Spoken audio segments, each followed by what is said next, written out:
کچھ یہ کہہ رہے ہیں اس پر صبر کیجئے، اس کو جھیلیے اور برداشت کیجئے۔ اچھا، اس مرحلے پر صبر کی ایک تیسری شکل ہے، اس کو بھی سمجھ لیجئے۔ وہ صبر ہے جو میں نے سورہ حامیم السجدہ کے حوالے سے آپ کے سامنے رکھا ہے۔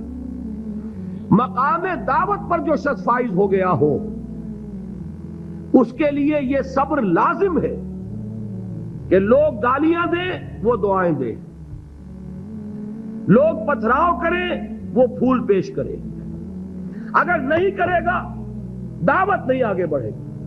اچھی طرح سمجھ لیجیے، یہ جو قانون ہے السن بالسن والعین بالعین، آنکھ کا بدلہ آنکھ اور دانت کے بدلے دانت اور کان کے بدلے کان، یہ قانون ہے شریعت کا۔ یہ قانون مقام دعوت پر نہیں چلتا۔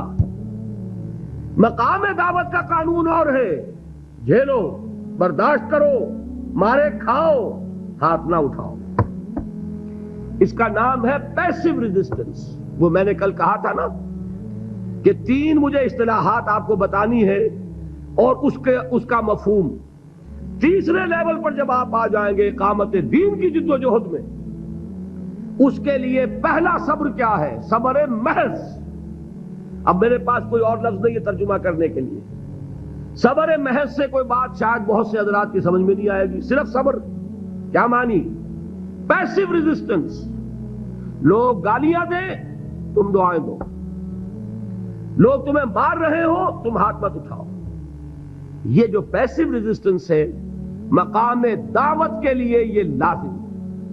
اصل میں حضرت مسیح علیہ السلام کے جو جملے عام طور پر ہمارے ہاں مشہور ہیں، بائبل میں ہیں، ان پر ہمارے کچھ علماء فقرے چست کر دیتے ہیں کہ یہ بڑی غیر فطری تعلیم ہے، یعنی حضرت مسیح کے یہ جملے نہیں ہو سکتے، اس لیے کہ شریعت کا قانون تو یہ ہے کہ تمہارے کوئی تھپڑ مارے تو تم تھپڑ مارو۔ قصاص، وَلَكُمْ فِي الْقِصَاصِ حَيَاةٌ يَا أُولِي الْأَلْبَابِ، ہے کہ نہیں؟ اے ہوش مندو، قصاص میں زندگی ہے۔ بدلہ نہیں لوگے تو شریروں کی حوصلہ افزائی ہوگی۔ اس نے آج تمہارے تھپڑ مارا ہے، تم نے بدلہ نہیں لیا، کل وہ کسی اور کے لگائے گا۔ اس کو تو یوں سمجھیے نا کہ عادت پڑے گی۔ پھر معاشرے کی درستی کے لیے ضروری ہے کہ بدلہ ہو۔ ایک تھپڑ اس نے لگایا ہے تو تھپڑ اس کے لگے تو اس کے بھی 14 طبق روشن ہو، تاکہ کسی اور کو تھپڑ مارنے کی ضرورت اس میں نہ ہو۔ یہ صحیح ہے کہ معاشرے کی درستی اسی میں، لیکن جو دعوت کا معاملہ ہے بالکل جدا ہے، اس کے قانون اور ہے۔ حضرت مسیح کے الفاظ کیا تھے یا نہیں؟ بہرحال انجیل میں یہ ہیں، اور میں جو بات عرض کر رہا ہوں یہ ہے کہ وہ بالکل صحیح ہے۔ مقام دعوت کے دوران یہی طرز عمل صحیح ہے، اور یہی طرز عمل محمد رسول اللہ نے صلی اللہ علیہ وسلم اپنے ساتھیوں کو تلقین فرمایا۔ وہ کیا ہے؟ وہ الفاظ جو ہیں انجیل کے وہ یہ ہیں کہ اگر کوئی تمہارے داہنے گال پر تھپڑ مارے بایاں بھی پیش کر دو۔ اگر کوئی تمہارا چغا لینا چاہے نالش کر کے تو تم اس کو کرتا بھی اتار کے دے دو۔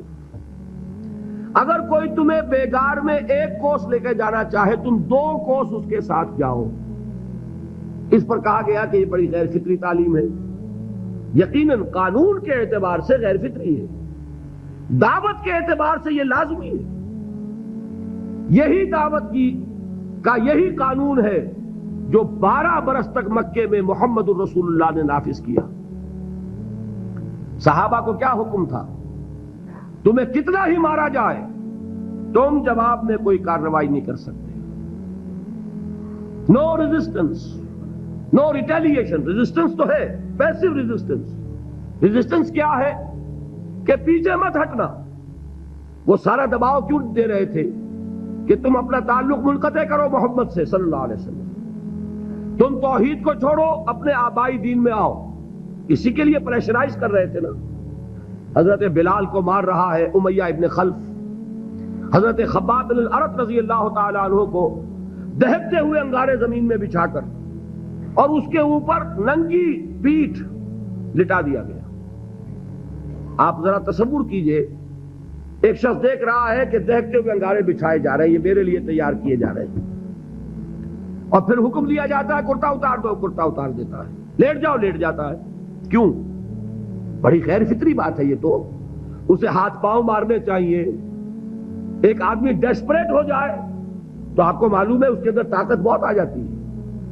اسے نظر آ رہا ہو کہ مجھے تو بھون دیں گے, کباب بنا دیں گے, تو اگر اسے اجازت ہو 2-4 کو مار کر مرے گا. اجازت نہیں.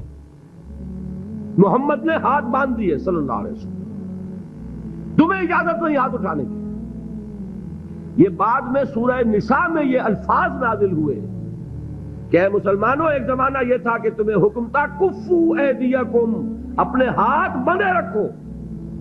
You are not allowed to retaliate. ڈٹے رہو, جمے رہو, کھڑے رہو, صبر کرو, جھیلو, برداشت کرو, پیچھے نہ ہٹنا.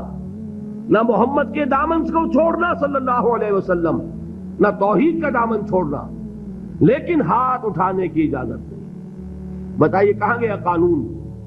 قانون تو یہ ہے کہ بدلا لو, لیکن وہ قانون تو اس وقت نافذ ہوگا جب انقلاب آ جائے گا, اسلامی حکومت قائم ہو جائے گی, تب آئے گا نا قانون.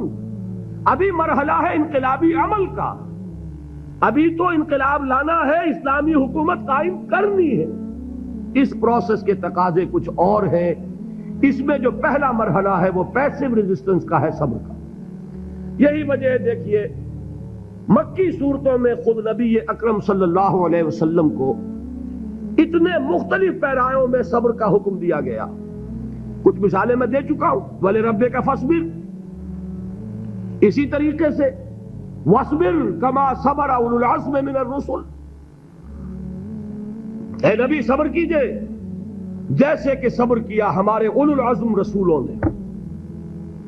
وَاصْبِرْ وَمَا صَبْرُكَ إِلَّا بِاللَّهِ, اے نبی صبر کیجئے, اور آپ کا صبر تو اللہ ہی کے سہارے ہے.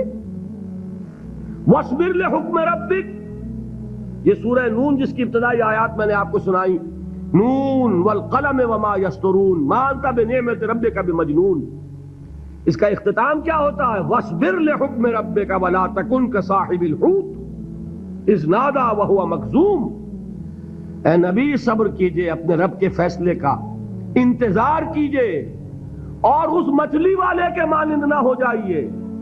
مچھلی والا کون؟ حضرت یونس علیہ السلام.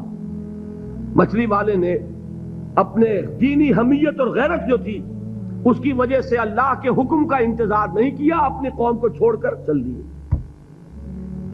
نبی کا, رسول کا یہ معاملہ ہوتا ہے, جیسے کہ آپ کو معلوم ہے کوئی افسر ہے کسی حکومت کا, وہ اپنی پلیس آف ڈیوٹی کو نہیں چھوڑ سکتا.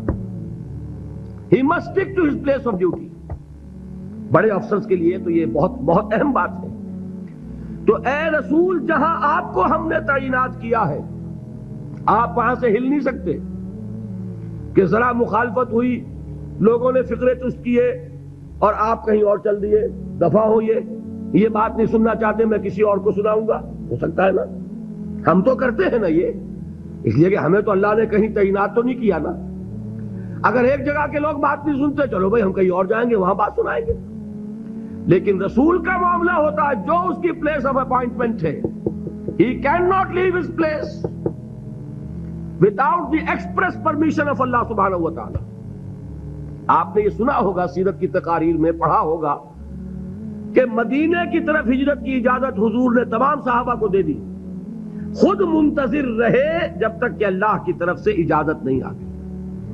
حضرت ابوبکر پوچھتے رہتے تھے, حضور اجازت آ گئی کہ نہیں؟ نہیں ابھی نہیں آئی. حضور اذن آ گیا؟ نہیں آیا, ابھی نہیں آیا. حبشہ کی طرف سب کو بھیج دیا, اجازت دے دی جو جانا چاہے چلا جائے. حضور کی صاحبزادی جو حضرت عثمان کے نکاح میں تھی وہ بھی ہجرت کر رہی, لیکن حضور تو نہیں گئے. رسول نہیں چھوڑ سکتا اپنی جگہ کو. یہاں تک کہ تمام تقریباً صحابہ چلے گئے, حضور رہ گئے, حضرت ابوبکر رہ گئے, حضرت علی رہ گئے.